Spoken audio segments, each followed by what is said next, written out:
The Proletarian Class and the Proletarian Party, by Joseph Stalin. Written on the 1st of January 1905. The time when people boldly proclaimed Russia, one and indivisible, has gone. Today even a child knows that there is no such thing as Russia one and indivisible, that Russia long ago split up into two opposite classes, the bourgeoisie and the proletariat. Today it is no secret to anyone that the struggle between these two classes has become the axis around which our contemporary life revolves. Nevertheless, until recently it was difficult to notice all this, the reason being that hitherto we saw only individual groups in the arena of the struggle, for it was only individual groups in individual towns and parts of the country that waged the struggle, while the proletariat and the bourgeoisie, as classes, were not easily discernible.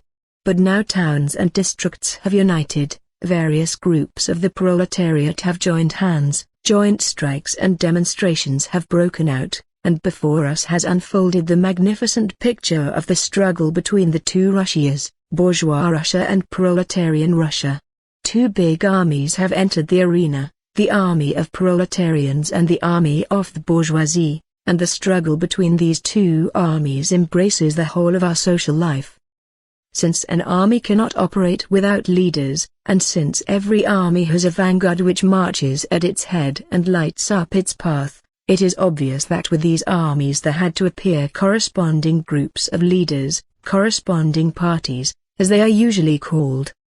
Thus, the picture presents the following scene. On one side there is the bourgeois army, headed by the Liberal Party. On the other, there is the proletarian army, headed by the Social Democratic Party. Each army, in its class struggle, is led by its own party.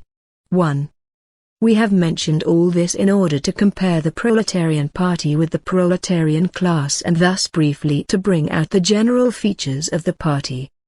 The foregoing makes it sufficiently clear that the proletarian party, being a fighting group of leaders, must, firstly, be considerably smaller than the proletarian class with respect to membership. Secondly, it must be superior to the proletarian class with respect to its understanding and its experience, and, thirdly, it must be a united organization. In our opinion, what has been said needs no proof, for it is self-evident that, so long as the capitalist system exists, with its inevitably attendant poverty and backwardness of the masses, the proletariat as a whole cannot rise to the desired level of class consciousness, and, consequently, there must be a group of class-conscious leaders to enlighten the proletarian army in the spirit of socialism, to unite and lead it in its struggle. It is also clear that a party which has set out to lead the fighting proletariat must not be a chance conglomeration of individuals, but a united centralized organization, so that its activities can be directed according to a single plan.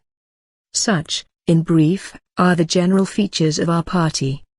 Bearing all this in mind, let us pass to the main question: whom can we call a party member? Paragraph 1 of the party rules, which is the subject of the present article, deals with precisely this question. And so, let us examine this question. Whom, then, can we call a member of the Russian Social Democratic Labour Party, that is, what are the duties of a party member? Our party is a social democratic party. This means that it has its own program, the immediate and the ultimate aims of the movement, its own tactics, methods of struggle, and its own organizational principle, form of association. Unity or programmatic, tactical and organizational views is the basis on which our party is built. Only the unity of these views can unite the party members in one centralized party. If unity of views collapses, the party collapses. Consequently, only one who fully accepts the party's program, tactics and organizational principle can be called a party member. Only one who has adequately studied and has fully accepted our party's programmatic, tactical and organizational views can be in the ranks of our party and, thereby, in the ranks of the leaders of the proletarian army. But is it enough for a party member merely to accept the party's program, tactics and organizational views? Can a person like that be regarded as a true leader of the proletarian army? Of course not. In the first place, Everybody knows that there are plenty of windbags in the world who would readily accept the party's program, tactics and organizational views, but who are incapable of being anything else than windbags. It would be a desecration of the party's holy of holies to call a windbag like that a party member, that is, a leader of the proletarian army. Moreover, our party is not a school of philosophy or a religious sect. Is not our party a fighting party? Since it is it not self-evident that our party will not be satisfied with a platonic acceptance of its program, tactics and organizational views, that it will undoubtedly demand that its members should apply the views they have accepted? Hence, whoever wants to be a member of our party cannot rest content with merely accepting our party's programmatic, tactical and organizational views, but must set about applying these views, putting them into effect. But what does applying the party's views mean for a party member? When can he apply these views? Only when he is fighting, when he is marching with the whole party at the head of the proletarian army. Can the struggle be waged by solitary, scattered individuals? Certainly not. On the contrary, people first unite, first they organize, and only then do they go into battle. If that is not done, all struggle is fruitless. Clearly, then, the party members, too, will be able to fight and, consequently, apply the party's views, only if they unite in a compact organization. It is also clear that the more compact the organization in which the party members unite, the better will they be able to fight, and, consequently, the more fully will they apply the party's program, tactics and organizational views. It is not for nothing that our party is called an organization of leaders and not a conglomeration of individuals. And, if our party is an organization of leaders, it is obvious that only those can be regarded as members of this party, of this organization, who work in this organization, and, therefore, deem it their duty to merge their wishes with the wishes of the party and to act in unison with the party. Hence, to be a party member one must apply the party's program, tactics and organizational views. To apply the party's views one must fight for them, and to fight for these views one must work in a party organization, work in unison with the party. Clearly, to be a party member one must belong to one of the party organizations. Only when we join one of the party organizations and thus merge our personal interests with the party's interests can we become party members, and, consequently, real leaders of the proletarian army. If our party is not a conglomeration of individual windbags, but an organization of leaders which, through its central committee, is worthily leading the proletarian army forward, then all that has been said above is self-evident. The following must also be noted. Up till now our party has resembled a hospitable patriarchal family, ready to take in all who sympathize. But now that our party has become a centralized organization, it has thrown off its patriarchal aspect and has become in all respects like a fortress, the gates of which are opened only to those who are worthy. And that is of great importance to us. At a time when the autocracy is trying to corrupt the class consciousness of the proletariat with trade unionism, nationalism, clericalism and the like, and when, on the other hand, the liberal intelligentsia is persistently striving to kill the political independence of the proletariat and to impose its tutelage upon it, at such a time we must be extremely vigilant and never forget that our party is a fortress, the gates of which are opened only to those who have been tested.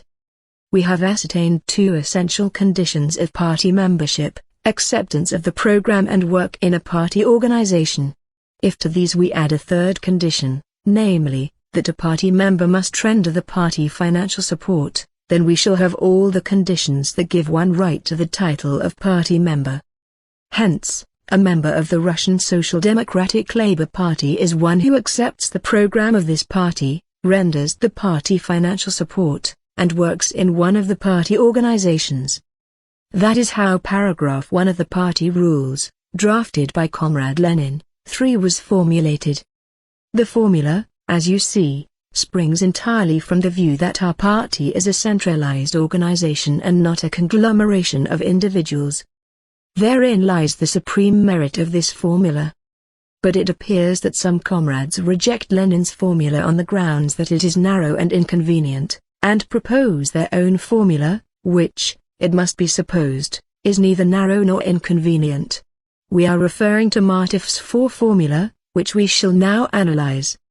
Martif's formula is: a member of the RSDLP is one who accepts its program, supports the party financially and renders it regular personal assistance under the direction of one of its organizations.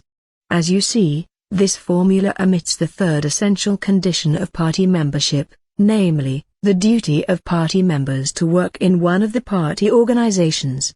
It appears that Martif regards this definite and essential condition as superfluous, and in his formula he has substituted for it the nebulous and dubious personal assistance under the direction of one of the party organizations. It appears, then, that one can be a member of the party without belonging to any party organization, a fine party, to be sure, and without feeling obliged to submit to the party's will, fine party discipline, to be sure. Well, and how can the party regularly direct persons who do not belong to any party organization, and, consequently, do not feel absolutely obliged to submit to party discipline?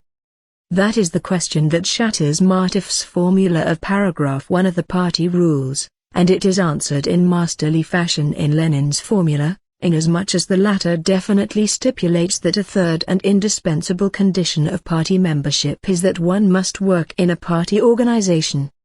All we have to do is to throw out of Martif's formula the nebulous and meaningless personal assistance under the direction of one of the party organizations.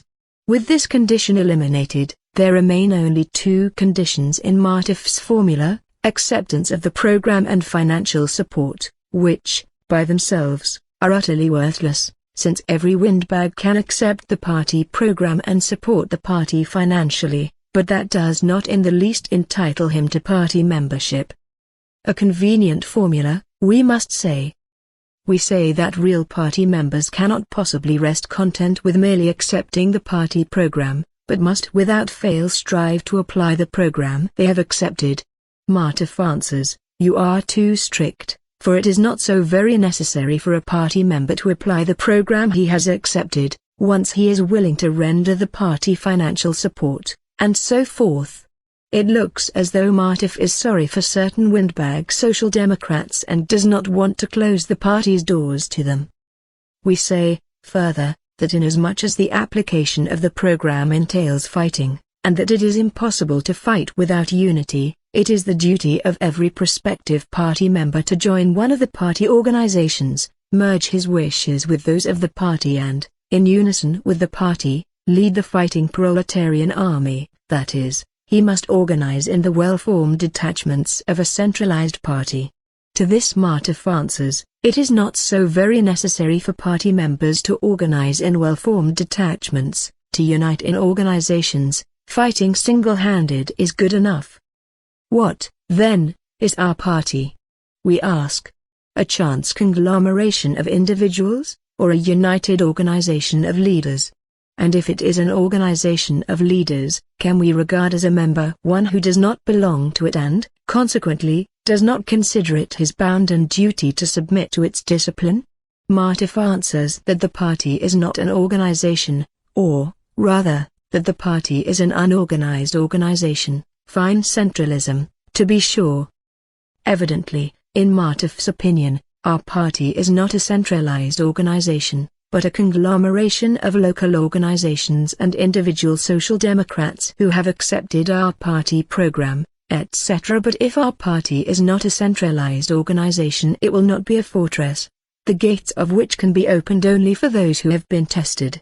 And, indeed, to Martif, as is evident from his formula, the party is not a fortress but a banquet, which every sympathizer can freely attend. A little knowledge, an equal amount of sympathy, a little financial support and you have full right to count as a party member.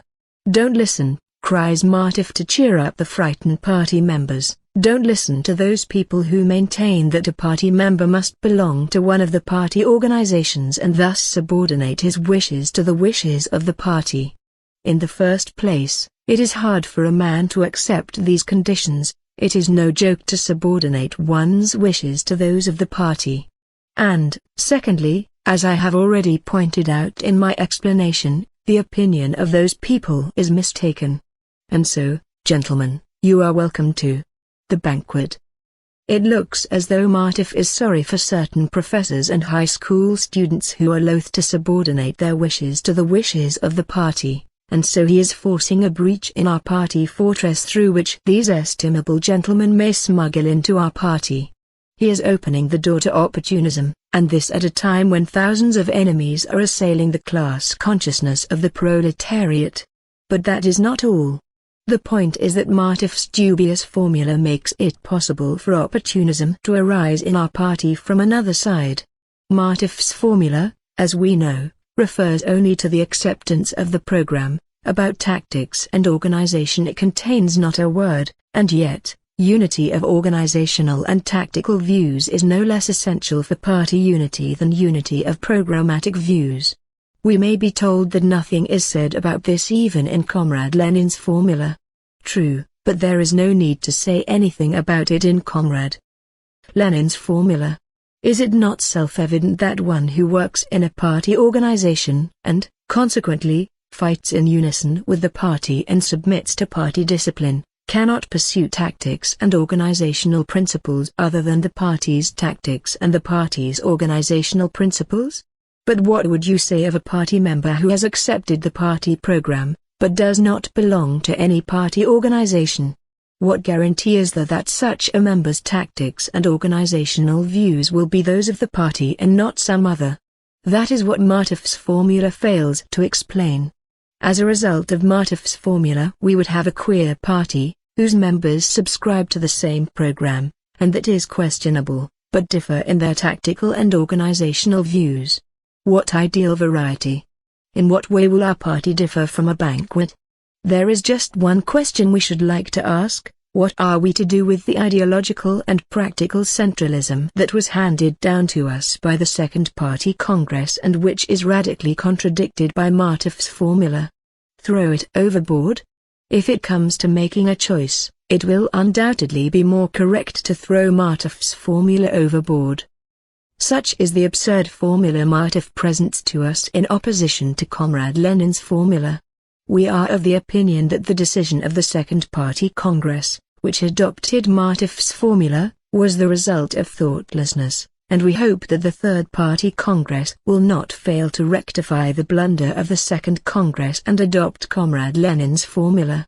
We shall briefly recapitulate. The proletarian army entered the arena of the struggle.